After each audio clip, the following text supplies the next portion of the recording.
And we need the witness. He's coming in. Okay.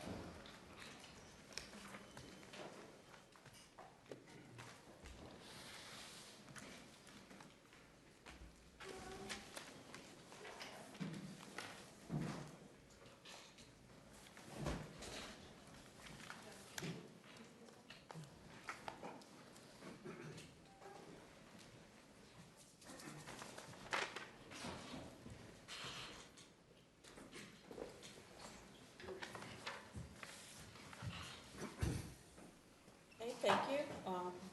Dr. Doddington is here. Mr. Manti, you may proceed. Thank you, Your Honor. Dr. Doddington, I understand your hourly rate in connection with your work here is $500 an hour? Yes, although I'll give you a break on the day, 2,000. Appreciate it. Surprised you to learn that you actually charge $100 more an hour than Dr. French? I am unaware of what other people make. Okay. Did I understand you to say that you, well, first off, this is your first time testifying as an expert in a proceeding like this, is it not? Not quite. I One other time? testified once before. About 30 years ago? Sounds about right. Somewhere in Minnesota? Sounds about right. Okay. Did I understand you to describe the general methodologies that you used in this case? Number one, you listened to the recordings. Number two, you, I guess, downloaded some freeware and visually depicted some of it. You used both of those methodologies in this case? Well, I listened to the recordings and now I remember the name of the tool I used. It's called Audacity.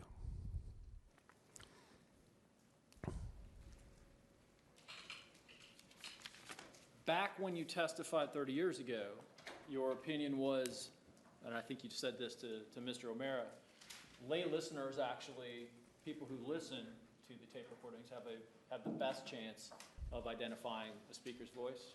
Right, especially if they're familiar with the speakers.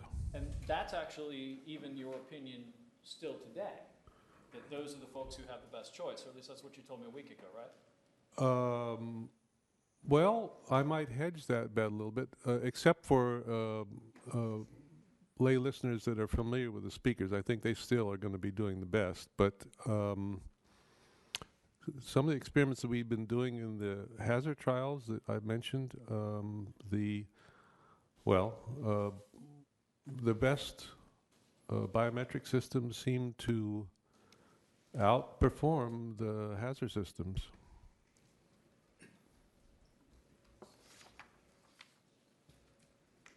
So computers have come a long way in the last 30 years.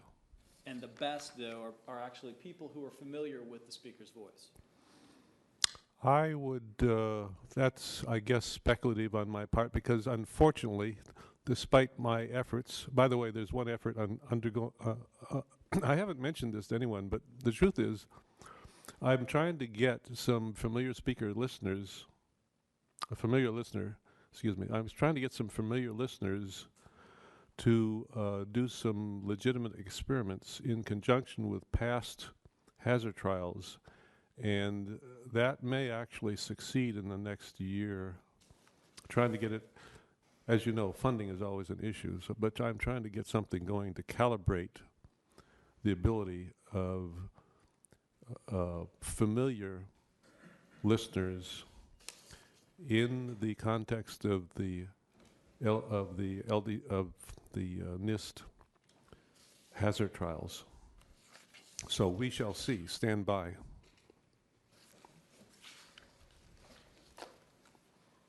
Dr. Doddington, the analysis you were asked to do in this case, originally,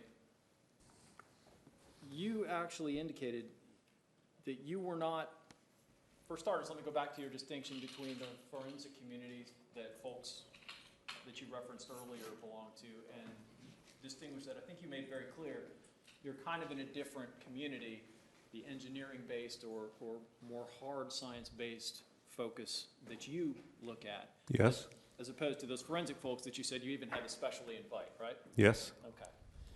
So you don't do that kind of work, Don't do what kind of work? forensic evaluation.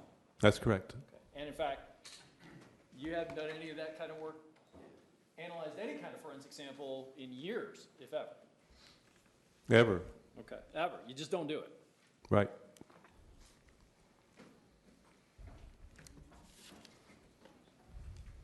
So the community that you focus on has more to do with evaluating, I think you said, the potential tools that can be used by other folks. Meaning the biometric systems and that sort of thing. Those are tools. We evaluate the performance of the tools. We don't evaluate the tools per se, but we evaluate their performance.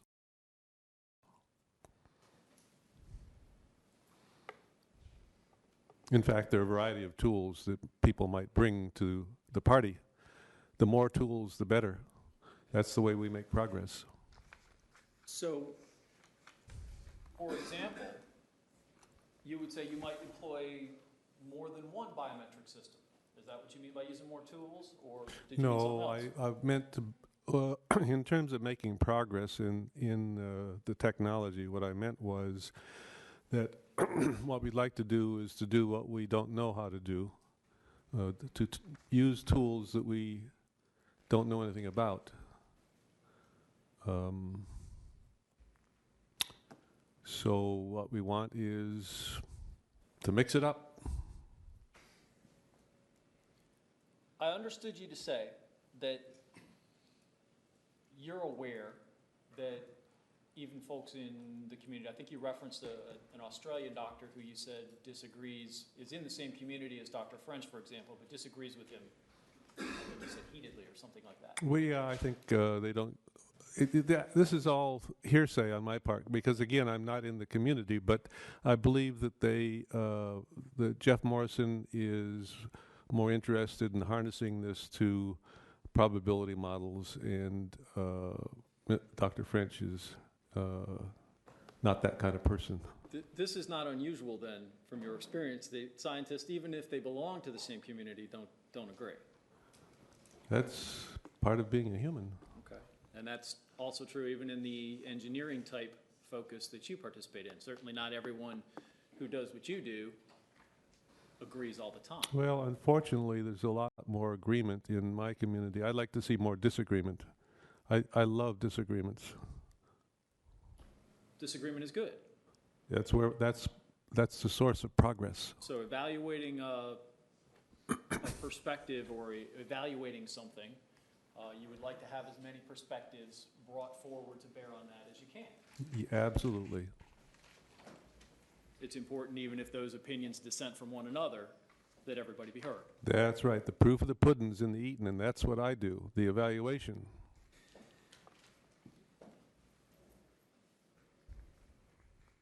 Dr. Doddington, when you first got this forensic sample, my understanding is your initial reaction was you didn't even listen to it. You said it's a forensic sample. I'm not going to be able to draw any conclusions, essentially. That's not quite what I said. What did you quite say? What I should have said, what I believe, is that hearing what the tape was like, well, it's basically, essentially what Dr. French said. Data of this sort is not going to provide any viable source for making a decision of any kind. I don't need to listen to it. And in fact, that was your first reaction was, in the first place, I indicated I wasn't really particularly interested in taking a look at the actual signals. Right. And of course, that's not what you do anyway. Evaluate forensic samples. That's correct. I evaluate.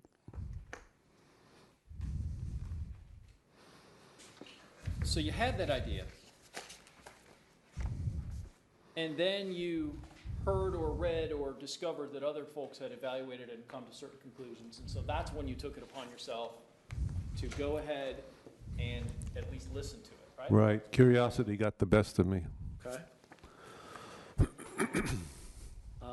And despite that, going in, you still believe that because it's a forensic sample and because it's the type of thing that it is, that you expected you would hear nothing of value and nothing of use. And I did hear nothing of value. Okay. So, just to be clear about this, you don't do that kind of work. When you got the sample, you decided it wasn't going to be of use to you, you changed your mind and kind of did that work anyway, and you got the exact result you had expected to get. That's not really quite what happened, actually. Part of that didn't happen. Well, you say I got the results that I thought that I would get.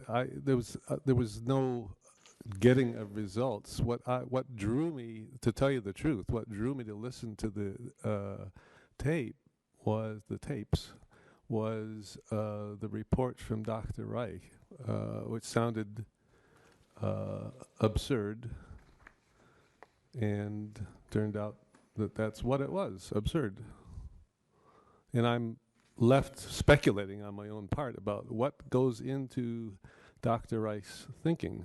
So I'm going back to this again, Dr. Doddington. Dr. Reich certainly isn't, you and he don't come from the same community. That is true. Okay. If anything, I think you said he is more of a forensic type of approach, more like Dr. French than anything you do. I'm sorry, say that again? I think you said he seem to fall more in the forensic type community as opposed to, more similar to Dr. French than to you. He doesn't seem to be very similar to Dr. French, and after reading Dr. Reich's report and listening to Dr. French, I think they are not similar at all. Okay. Let's go back to the original you.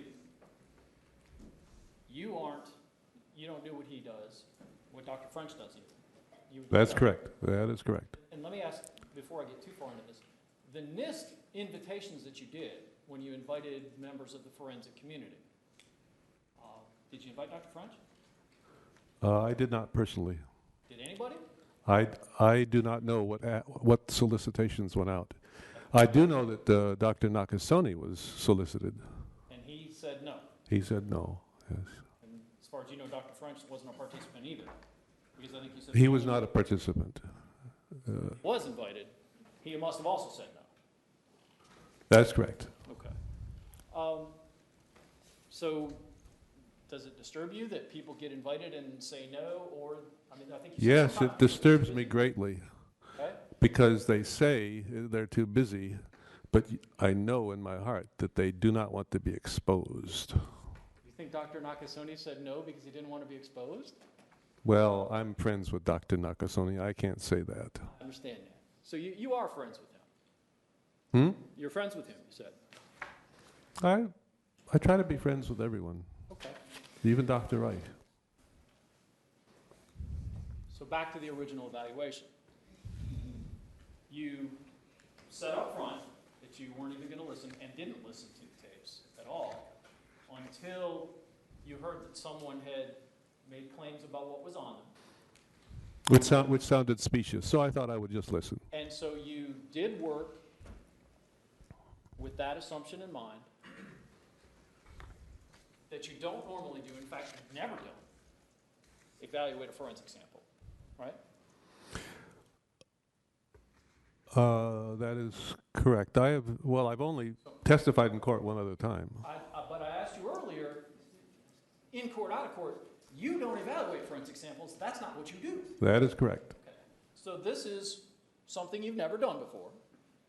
Well, I'm sorry, what's this? Evaluating a forensic sample. That's correct, yes. Okay. So you thought up front that you didn't even need to do it in the first place. You were informed that someone had listened to it and made conclusions. You then decided to do work you didn't do. And Oh, I'm arrived sorry. at, What's work that I didn't? I never have done any forensic evaluations, and I haven't done in this case either. sitting down and listening to these tapes? I've listened to the tapes. Yes. And you had already said, I think to us, that going in to this whole operation, when you were first given this stuff, you didn't think that would be productive because you didn't think anything Right. could be gained by it. Right. You did what you did, and your conclusion is still there was nothing, no conclusion you could draw. That's correct. Okay, none at all. Right. So nothing was gained by it. I'm sorry. Nothing was gained by what? It was gained by you attempting to, your My opinion. listening confirmed my ingoing judgment. Yes. Okay. And Mhm. did I hear you discuss earlier with Mr. O'Mara the concept of listener bias? I'm sorry. The concept of. Listener bias, was that the phrase? That Oh I yes. used? Right. Mm-hmm. Mm-hmm.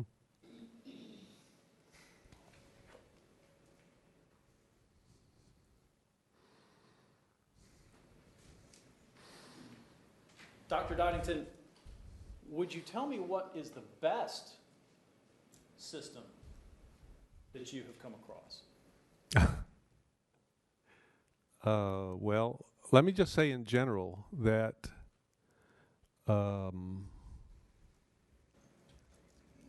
there is a slow evolution of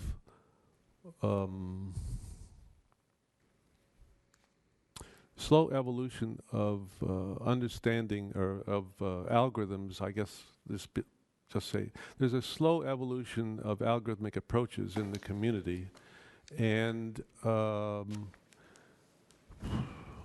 they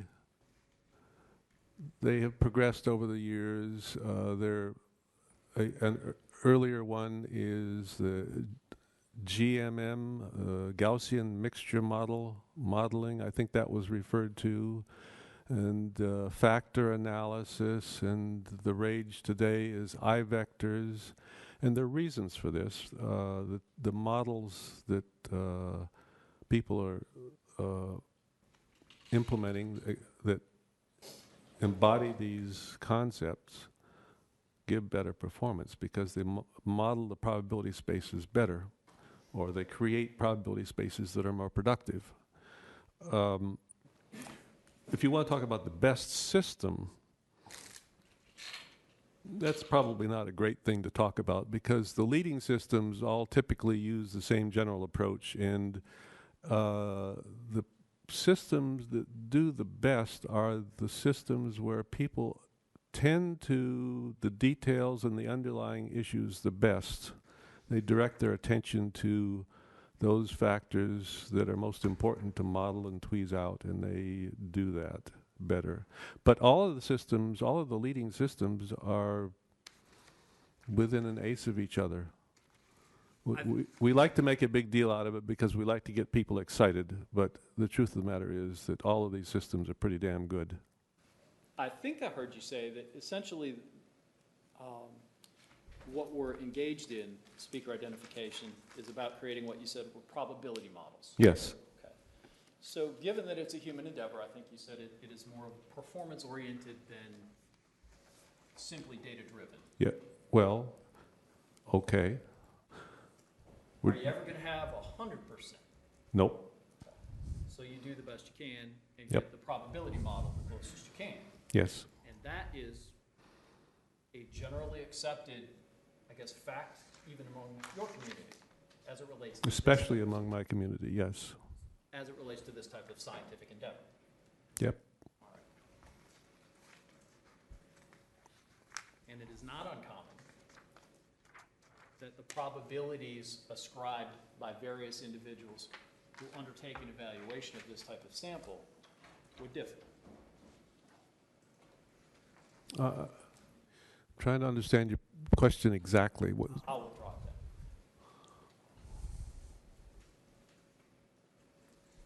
Dr. Dodington, you mentioned standards, or you were asked about standards anyway. Yes. I try to stay away from them. I understand. So NIST doesn't, for example, say you have to have X number of words or X number of seconds of speech or anything like that, do they? Well, NIST gives people the data that they deal with. That's not an issue. So NIST is not involved in the business of setting standards, Uh, or is it? You have to ask NIST about, as far as I know, NIST is not involved in setting forensic standards for speech examination. But I don't know. So we've heard, for example, and I think it's been discussed, I guess, with Dr. Nakasone and others, some agencies, the FBI, for example, sets bare minimum standards before they will ever make a determination. Heard that? That's what I heard. And Dr. French and his people say, no, I don't believe in setting bare minimum standards. I evaluate the evidence I have, and sometimes it can be done without adherence to those standards. Yes, I heard what Dr. French said, and I thought he was very good, yeah. Mhm. And you agree with that approach, that this idea that if you have 13 seconds as opposed to 14 seconds worth of speech is sort of an artificial distinction? Well, it's not artificial, but it certainly is a distinction, yes. It is not one that you would consider an ultimate determiner of the scientific value of the sample by itself. Well, you know me, I'm an evaluation guy. You do whatever you want, and I will evaluate it. And you're also a guy who says, bring all the perspectives in to help conduct that evaluation in order to arrive at the most thorough result. Yes. Thank you. No other questions, Ron? Thank you. Redirect. Just to follow up and to clear up the last point first, NIST is not an organization that sets standards for the industries to comply with, is it? I'm sorry, I'm out of my depth here. All right, in this particular circumstance of voice recognition, NIST is not the group that says thou shalt have 10 seconds of speech before you do an evaluation, is it? You're referring to forensics, and I do not know, I may be wrong, but I do not believe that NIST deals with forensic speaker recognition. That's what I want to be clear of. NIST, that's not NIST purpose, is it? No, Okay. it isn't. What I mean, NIST yes, it isn't. does is organize evaluations to test the standards or to test the technology, the yes. technology. So that's what it does. Yes. As an example, NIST will say, here's an evaluation that we're going to do, as they did a couple of years ago. We're going to give you a sample of 1 minute. We're going to give you a sample of 15 seconds. Test it against your technology. Is that what they do? Yes. And that's their purpose, isn't it? Well, in my mind, the purpose is to advance the technology, but in the course of advancing the technology, you have to evaluate it to understand what the problems are. You have to test it. Yes. So, and NIST doesn't say, here's my stamp of approval, right? Now you can go I market know it. that they definitely do not say that. They do the opposite, don't they? Well, I don't know what the opposite is. The But opposite is they tell you that you can't use their evaluative proceedings in your marketing and advertising. oh, that's right. We try to do that. That is very difficult to achieve, but we try to suppress any boastful publication of results like, oh, well, we did best on the NIST evaluation. That's terrible. We don't like that. Because NIST is actually dealing with the pure It's science of well, evaluation of technology. We like don't to they? think so, yeah. I'm sorry? We like to think so. Okay. Which is why they do it in such a way that people can't utilize results to their own benefit.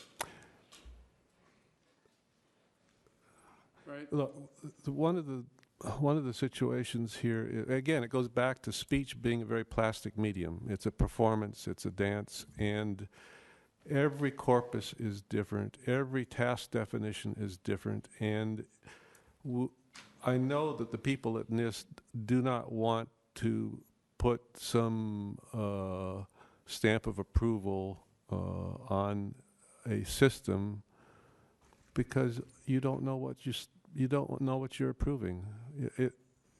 Every application is different. Everything from, well, Every application is different. So with NIST, and again, specific to, NIST does areas other than just speech and recognition, correct? Most certainly, yes. They do standards and technology all across the board, do they not? Oh, yes, yes. So when we talk about NIST, we're really talking about that portion of NIST that is primarily focused on our area of inquiry here in the courtroom, which is talking about speaker, voice, speech, technology, or recognition, right? We're limiting ourselves to that Right. portion of NIST. Right. But the overall organization is there to attempt to get an evaluation Section standard out until, and in a way, if I can just finish, in a way that can then be standardized through whatever industry is presenting for, right? I suppose. Objection. That's a very long leading question. Sustained. Okay. We'll do it. What does NIST generally, not just within the context of speech and sound and voice recognition, what does NIST do? I don't know. Okay. What do they do within the context of speech and voice recognition? Well, in the context of speech, language in general, actually, they do this evaluation-driven research paradigm is taken hold not only at DARPA but also at NIST. Now, NIST has the upper hand here in the sense that they set up the evaluations. I already said this. They set up the evaluations. They spend money supporting the evaluations. All of these language-based evaluations require lots of material, lots of data, a big corpus of data, and that's a huge effort. The research community can benefit tremendously by having NIST do this, because then they don't have to spend 90% of their effort in the infrastructure to support their research. But in turn, the U.S., the NIST, the government, gets the benefit of free research. That money that's spent on infrastructure is paid back, well, in the case of the last speaker recognition evaluation, is paid back 58 times, because the 58, now maybe the government wouldn't have funded all of these efforts. Maybe some are more worthy than others. But the point is, you get all of this great free research for the benefit of the United States. And within the context of language study or voice and speaker study,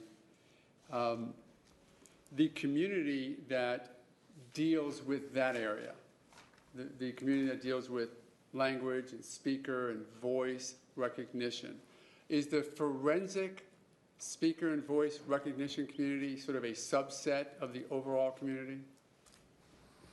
The overall NIST effort, or what? Overall NIST, well, the overall community in speech and speaker recognition. Well, you started out the question with NIST, and then you talked about the community. Let me refocus it to then the community. I was focusing on that who involve themselves in NIST studies. Well, let's take that off the board for a second. That community that you testified concerning, that community of general speech recognition community, speaker recognition community, voice recognition community, is the forensic speaker people a subset of the general one? Well, okay, so again, this is, let me say that I keep my nose close to the grindstone, so I probably am not aware of everything that's going on, but my understanding is that the forensic speech community don't participate in these kinds of evaluations. In fact, evaluation is anathema to the forensic speech community. My question is a bit more focused, so let me try it this way. There is a community out there of speech scientists. Yes? Would you agree? Yes. Would not just those who involve themselves in the evaluative process, but the entirety of the speech science community? Yes. Is the forensic science community a subset of that overall community?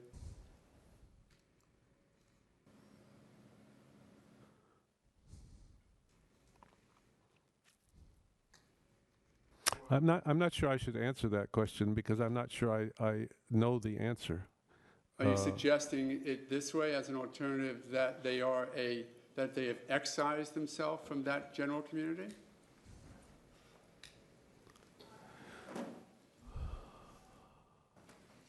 What makes a community? It seems to me what makes a community in the speech and language area are common efforts where people try to advance the technology, they're doing research, they have things to share with each other. And you say, well, let's divorce this from the issue of evaluation, but evaluation is at the heart of it. How do you share knowledge without, at least in the speech area, how do you share knowledge without doing evaluations? I mean, that's the heart of it. Maybe I'm confused about this, but Coming from the evaluative science perspective, are you saying that the forensic portion of the speech science community just doesn't participate in what you believe they should to be part of the overall speech science community?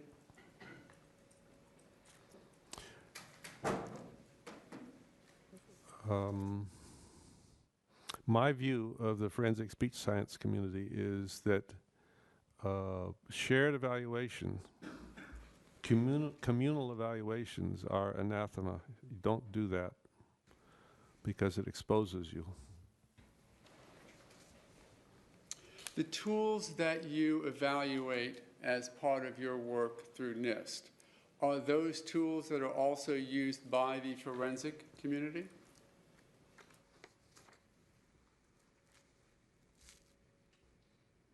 You know, I really shouldn't say any more to this because I don't know the forensic community. I know individuals in the forensic community, but exactly how they conduct their research and what they do, I should just excuse myself from commenting on that. I'm just talking about particular tools. So, for example, we talked about biometrics. Has that, as a subset of that science, been evaluated through programs like NIST? I don't know. And how about any other modalities that are used? I don't know. Graphs, No, for I don't know of example. any recent. I don't know of any recent evaluations. When you first took on this project, Mr. Manti said that it was your initial intent not to even listen to the sampling, correct? Yes, in fact, I think I mentioned that to you when you first contacted me, that I don't really need to. And why did you not think that it was necessary for you to look at samples to be able to give insight relevant to this issue? Well, I can give you feedback by listening to the samples, but my general knowledge, understanding what the data are, tells me just the same as it. I mean, this is the same answer that Dr. French gave. This is not possible. There's no value in trying to make an identification because it's not possible. Why waste effort? Are you saying that had there been a more appropriate sampling, that may have changed your initial perspective, that you wouldn't even waste time looking at the sampling? Well, not exactly, because I project onto this space what I know in general, and so I'm not going to be able to make a judgment about the correctness of the decisions, other than to say that it is not evaluated. These conditions, we do not know what the performance is. If you want to know how confident to be in the decisions, then you have to do a formal evaluation of like conditions to extrapolate performance on these conditions in general to the data in this case specifically.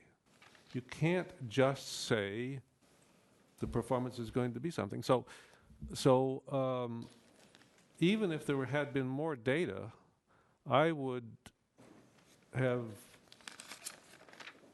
just as soon speak in general about what's needed in order to validate the performance rather than what's needed in this particular case to validate. I mean, I can listen to the data and I can myself make my own judgment about whether they're the same or whether they're different. But I would also flag with a red flag whatever decision I make as saying it's unreliable. Even if there had been 10 seconds of speech. I'm very cautious about trying to project performance, for example, what we have in the NIST evaluations with nominal speech of even down to 10 seconds onto a forensic case, because the forensic case is very different. So if you want to know what the performance is in the forensic case, you have to evaluate forensic cases, which is almost impossibly difficult. What do you see as the major hurdles or differences between an evaluative sample that would be subject to a NIST evaluation and forensic samples? The forensic samples, well, speech in general is subject to almost an unlimited number of dimensions of variability, dimensions of impact on the speech signal. And how do you characterize the performance is very, very difficult. As I mentioned before, we've done some limited experiments with additive noise, with reverberation, with Lombard effect to change the speech effort level. And we found out that these things do have impact. And we can extrapolate in our own minds to say, if you have a scream, well, just forget it. Even if you have an hour of screaming. Knowing what you do, then knowing what you know about that area, then do you believe that the evaluation done by Mr. Owen or that done by Mr. Reich or Dr. Reich would afford any assistance in making a decision concerning who was screaming? Well,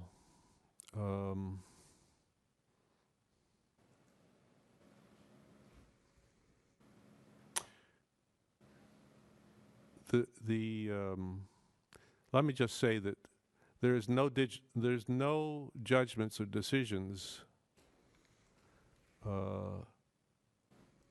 There are no worthy judgments or decisions that can be made on this data. This is the worst of the. This is the worst possible forensic example.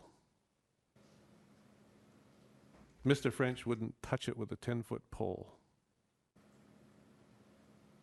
Nothing further, Your Honor. Thank you. Anything further? No, Your Honor, thank you. May Dr. Doddington be excused? Mr. O'Meara? Yes, thank you, Your Honor. Thank you very much, Doctor. You are excused. Call your next witness, please. A couple of minutes for the technology side of this, Your Honor. We're going to bring somebody else in by Skype or. Bobby, can we get the screen down?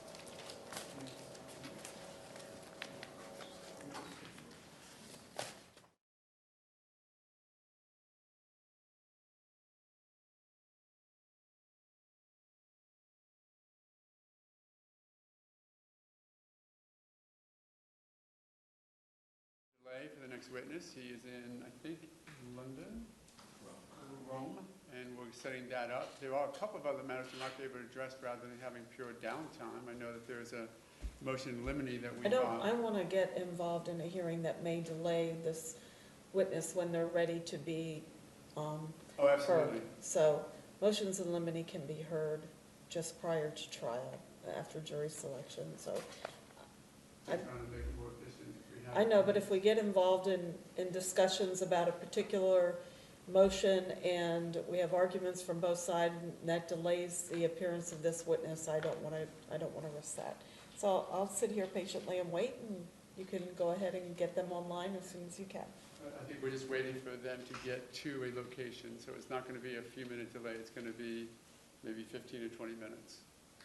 You know, I have one quick matter we could take up.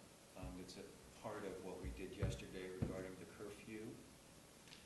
Mr. Zimmerman advises that every other day he's required to call in to to those that are monitoring him. I think it's by 10 o'clock or between 10 and 12, there's a window, and he'll be here in court. So we'd like the court to relax that rule so long as he's here. Till 10 PM? No, Well, let me be more clear. Every other day, he's required between 10 a.m. and noon to contact those monitoring him by phone. So that may be inconvenient for him to do during trial. So I would ask the court to relax that rule so long as Mr. Zimmerman is here in the courtroom during those hours. I think that the monitoring, people who do the monitoring will know he's here in the courtroom, and that won't be an issue. Well, I don't know that they would monitor that, Your Honor, specifically, if there would be a recess or if the court were to, in any event, could we ask that Mr. Zimmerman not be required to phone in during that 10 a.m. to noon window while court is in session and he's present in the courtroom? I can modify it that he has to call in between 8 a.m. and 9 a.m. and then between 6 p.m. and 7 p.m. May those monitoring him work that out with him rather than the court directly? But you just asked me if I would relax it, and if I'm going to relax it for that purpose, those are the new hours that I would require that he phone in. Either of those windows. If he's only supposed to phone in once a day, then either one of those windows. If he's supposed to phone in more than once a day, then it would be both of them. Thank you. Okay. It's actually once every 2 days. That's fine. Thank you. Then we'll be in recess until the witness is ready. Thank you.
due to circumstances beyond anybody's control, that the next witness is on a tarmac in an airplane.